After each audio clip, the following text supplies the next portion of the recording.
नमस्कार बुआ। नमस्ते भैया। नमस्ते। बहुत बहुत स्वागत है आज का हमारे इस पॉडकास्ट में। तमाम व्यूअर्स हमारे जो हैं आपको देखते रहते हैं तो उनके कई तरीके के प्रश्न हैं वो आपसे करना चाहते हैं। तो चलिए शुरू करते हैं सवाल जवाब का सिलसिला। और हमारा पहला सवाल आपसे ये, जनता हमारी ये जानना चाहती है कि जैसे आप किसी फंक्शन में गई तो आप जो है वहाँ जाके जो है हमेशा गुस्सा में रहती हैं, उखड़ी उखड़ी से रहती हैं, तो ये क्या है? मतलब ये जानबूझ के करती हैं कि आपका मतलब अंदर स्वभाव में है? क्या है ये, मतलब इसके पीछे लॉजिक क्या है? बिल्कुल, बहुत अच्छा प्रश्न है आपका। हम सब बताएंगे बेटा, तुमको सब विस्तार से बताएंगे। ये बताओ, माइक हमारा सही चल रहा है? ठीक। देखो, नेचर किसी का नहीं होता है, मूड हमारा कोई उखड़ा नहीं रहता है। ये तो देखने वाले की आंखों में है कि मूड उखड़ा है कि क्या है। ना हमारा ऐसा नेचर है। हम बस क्या चाहते हैं बेटा कि अगर हम किसी के घर जा रहे हैं, देखो हम बहुत, जो ये प्रजाति होती है, जो बुआ होती हैं या जो जिसकी भी बुआ हैं, उनका एक क्या होता है कि उनको बहुत इज्जत चाहिए होती है, स्वाभिमानी होती है, आत्मसम्मानी होती है। तो उनको क्या रहता है कि भाई कहीं गए हैं, आप दो शब्द प्यार के बस बुआ से पूछ लीजिए, उनको इज्जत दे दीजिए, वही उनके लिए काफ़ी है। लेकिन वही नहीं दे पाते हैं अब घरों में वही नहीं मिल पाती है। पहले जैसे हम जाते थे तो हमारे लिए पकौड़ी बन रही है, चाय बन रही है, चाय पी ली, उसके बाद फिर कुछ मीठा आ रहा है, फिर चाय आ रही है, फिर मीठा आ रहा है। अब क्या है, पैर नाश्ता रख देते हैं, ढक्कन बंद वाला नाश्ता। वो ढक्कन खुद खोलो, कोई ढक्कन खोल के देने वाला भी नहीं है। मैं 2 मिनट के लिए रोकना चाहूँगा। हाँ बेटा। मतलब ढक्कन पैक का आप क्या कहना चाहती हैं कि मतलब आपको सील्ड पैक खाना जो है पसंद है कि क्या? नहीं समझ रहे हो बेटा, तुम नहीं समझ रहे हो। इसी में फिर हमें धीरे धीरे गुस्सा आने लगती है। अब वो चला है नाश्ता जिसमें ढक्कन, 4 बिस्कुट और सब रख के ढक्कन लगा दिया जाता है, वो भी एयर टाइट, कि जो गेस्ट आया है वो पहले ढक्कन खोले फिर ढक्कन से नाश्ता ले। तो इसमें क्या होगा? इसमें गुस्सा नहीं आएगी गेस्ट को? नहीं आनी जो तो चाहिए है। फिर भैया समझ रहे हैं। पहले होता था हलवा रखा है, पकौड़ी रखी है, चाय रखी है, कॉफ़ी रखी है, और कभी बिना शक्कर की चाय हमको पीनी तो वो आ रही। अब कुछ ये सब सिस्टम ही ख़त्म हो गया। ठंडा लेंगी कि गर्म? अरे तुमसे क्या मतलब, तुम दोनों ला के रखो, हमारी जो इच्छा होगी हम बोलेंगे, हो सकता है हमें दोनों लेना हो। पूछने का क्या मतलब है? बस भैया यही हमें अखर जाती है बात। अब वहीं पे जो है हम थोड़ा सा, वही फिर सब आदमी सोचता है कि वहीं पर आपको थोड़ा सा जो है मामला कर, बस भैया तुम समझ रहे हो बेटा हमारी बात। बुआ जी, जैसे भी शादियों का सीजन शुरू होने वाला है और तमाम शादियां पड़ेंगी साल के हैं, तो हम ये जानना चाहते हैं कि आप उसमें जैसे जाती हैं तो आपको क्या लोगों से उम्मीद लगाती हैं, क्या एक्सपेक्ट करती हैं कि कैसा वहाँ पर आपके संग व्यवहार हो, कैसा आपके संग जो है वहाँ पर जो है लोग बर्ताव करें, मतलब आपके क्या क्या उम्मीदें हैं वहाँ पर लोगों से? भैया ये सवाल बहुत अच्छा किया है, बहुत सही समय पर किया है। तो तुम्हारे बेटा इस पॉडकास्ट के माध्यम से हम ये बताना चाहेंगे और ये अपील भी करना चाहेंगे कि जैसे अगर आपके बुआ फूफा आए हैं आपके द्वार पे, तो आप एक बार भले दामाद को ना पूछें, अपने बारात को ना पूछें, लेकिन उन प्राणियों की, बुआ फूफा की, आपको इज्जत ज़रूर करनी चाहिए। आप उनको माला पहना सकते हैं वहीं द्वार पे। आप ये वेट ना करें कि वो अंदर आ जाएं, वो ये खा लें, वो पी लें, नहीं, वहीं गेट से ही आपको शुरू करना होता है, क्योंकि वहीं से बस देखती है बुआ कि क्या हो रहा है, क्या किया जा रहा है उसके साथ, तो वहीं से उसका मतलब आप लोग जो है एंट्री पे ही जो है, एंट्री पे ही भैया, एंट्री पे ही, हाँ, क्योंकि जो है फिर वहीं से अगर नहीं हुआ तो वहीं से उसका जो है मूड ऑफ हो जाता है, फिर वहीं से मूड खराब जाता है। कभी फूफा गुस्सा आ जाते हैं, कभी बुआ गुस्सा आ जाती है, फिर ये कहा जाता है हम लोगों के लिए कि हम लोग का मूड खराब रहता है, हम लोग मतलब जानबूझ के करते हैं, जैसा अभी तुमने बेटा कहा। ऐसा नहीं होता है। अगर आप आते हैं उनको एक माला पहना दें, गेंदे की हो, गुलाब की हो, लेकिन आप सबको एक सी पहनाए बेटा।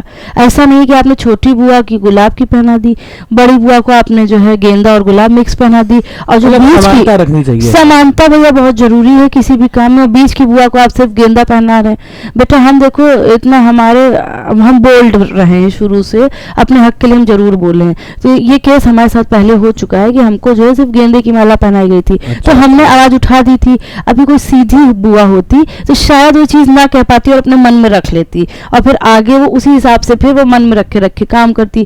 फिर ये होता कि बताओ बुआ ऐसी, बुआ वैसी, बुआ ने ये कह दिया, बुआ ने वो कह दिया, हमने बेटा कह दिया था तुरंत।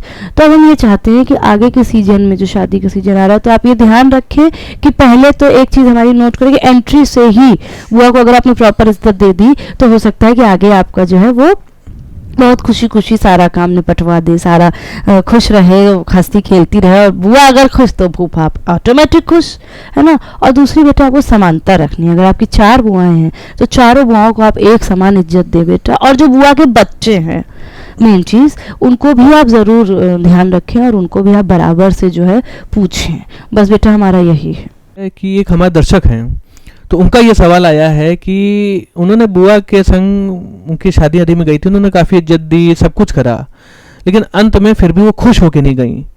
तो मतलब हम क्या समझा जाए कि बुआ का एटीट्यूड ही ऐसा है कि या कहीं कुछ उनसे और गलती हो गई है, क्या रह गया? तो उसके बारे में आप कुछ स्पष्ट कर सकती हैं? नहीं तो भैया, अगर बुआ खुश नहीं हुई थी तो फिर हम नहीं मान सकते कि उसने सारी फॉर्मेलिटीज़, जैसा कि आप कह रहे हैं, बखूबी करी होंगी। एक होता है फॉर्मेलिटीज़ करना और एक होता है उसको बहुत अच्छे ढंग से करना। कोई पेपर में तुमने देखा होगा कि माइनस मार्किंग भी होती है, होती नहीं होती? हाँ जी, हाँ।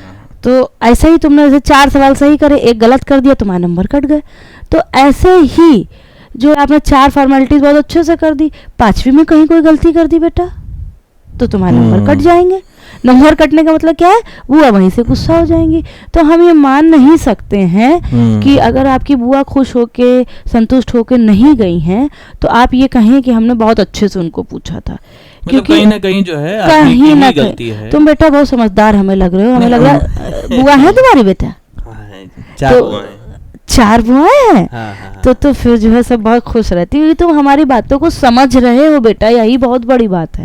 आप कोई बुआ की बात ही नहीं समझता है क्या वो कहना चाह रही हैं। बहुत बहुत शुक्रिया बुआ जी, आप यहाँ पर आई, अपना कीमती समय आपने हमारे संग दिया, और आपका ये जो संदेश है हम अपने पॉडकास्ट के थ्रू और लोगों तक के भी पहुँचाएंगे, ताकि जो आपकी प्रॉब्लम्स हैं वो कुछ उसका सलूशन निकल सके। और अगर हमसे भी कोई गलती हुई हो तो ज़रूर जो है हमको बताइएगा, ताकि हम उसको आगे सुधार सकेगा। नहीं बेटा, गलती नहीं, गलती देखो हम नहीं मानते, तुम सब हमारे बच्चे हो, बच्चों से ही गलतियां होती हैं। लेकिन बस ये है कि अच्छा हमें भी बहुत लगा, लेकिन ये जो तुमने हमें सिर्फ खाली पानी रखा, ये आइंदा से बेटा किसी का भी पॉडकास्ट लेना तो खाली पानी ना रखना, 4 बिस्किट रख दो। अरे कुछ नहीं, पार्ले जी के रख दो। तुम आओ हमारे घर, हम तुम्हारा पॉडकास्ट लें, देखो हम कैसे तुमको जो चाय पानी बीच बीच में देते रहते हैं। यही सब बेटा छोटी छोटी चीज़ें होती हैं और कुछ नहीं है। हमारे भारत में यही है बेटा, इज्जत दो, इज्जत लो। नहीं, सही आप कह रही हैं, गलती हो गई। हाँ तो बुआ जी बढ़ते हैं अब अपने शो के लास्ट सेगमेंट में, जिसमें कि जो भी गेस्ट होते हैं हमारे अपने लिए एक गाना डेडिकेट करते हैं। हम आपसे जानना चाहते हैं कि आप अपने लिए कौन सा गाना डेडिकेट करेंगी, और उसको गा के दिखाइए अपने ही अंदाज में। अच्छा, हमारे लिए भी ये गाना? हाँ। अच्छा, हम अपना ही को गाना डेडिकेट करें? ये बेटा बहुत नई चीज तुमने निकाली। अरे हमारे लिए तो भैया हम क्या डेडिकेट करेंगे, लोग यही गाते हैं कि वही बिजली गिराने मैं हूँ आई, बिजली गिराने मैं हूँ आई, कहते हैं मुझको हवा हवाई, हवा हवाई, हवा हवाई। बहुत बढ़िया भाई, बधाई हो, बहुत बढ़िया, बहुत अच्छा पॉडकास्ट रहा। जल्दी मिलते हैं।